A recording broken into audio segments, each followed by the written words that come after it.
And I really am very optimistic because what has happened against this background of all of these grave issues that we face, largely out of Stanford and colleges like Stanford, a new breed of entrepreneur and philanthropists have emerged.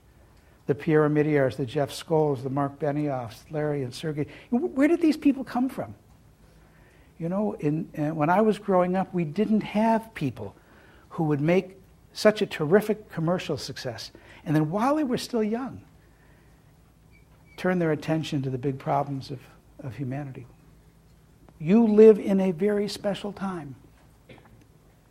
You are not only privileged because you get to go to a school like Stanford, you're privileged because around you are people who will reshape the world.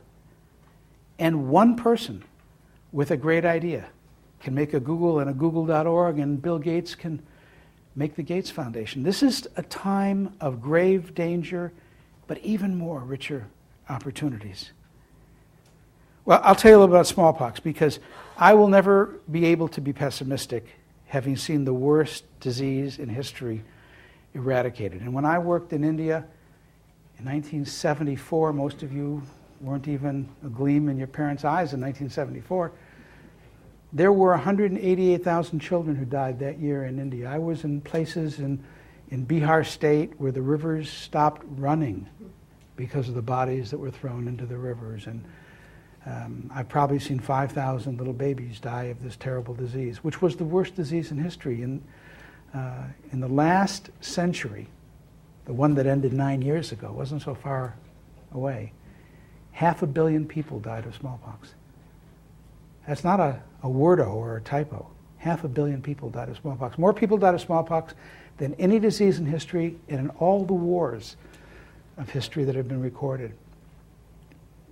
It goes back to the biblical plagues, one of the biblical plagues being boils. And this is a picture of Pharaoh Ramses, who died of smallpox. And how do we know he died of smallpox? Because this little area of his skin, a friend of mine from CDC was asked by Anwar Sadat's widow to come and open up the sarcophagus and look at the mummy and take a little piece of skin and put it under an electron microscope, and we could still see smallpox viruses. So this is a disease which began back in antiquity, and I was able to see the very last case of smallpox in nature. So I can never be pessimistic in the midst of the worst plague or the worst disaster. And you shouldn't be either. Because if humanity can set aside our historic problems and conquer a disease like smallpox, and soon polio, and please God, soon after that, malaria, and in between we'll get rid of guinea worm. These are great accomplishments, but they take more than just science. They take will. They take the same will that it takes to start a company and to push it through into marketability. It takes something which public health has not historically had a great deal of. But now we're finding new ways to do that. Now this is my favorite slide. And it is my favorite slide not because I like to see the death of kings and queens and sovereigns. It is not my favorite slide because we can put a list of all the great people with all the wealth in the world and all the power, and they died from one disease. But it's my favorite slide because it tells me, and it should tell you, that at some level we're all in this together. That it's true that 99.4% of all of our genetic material is the same.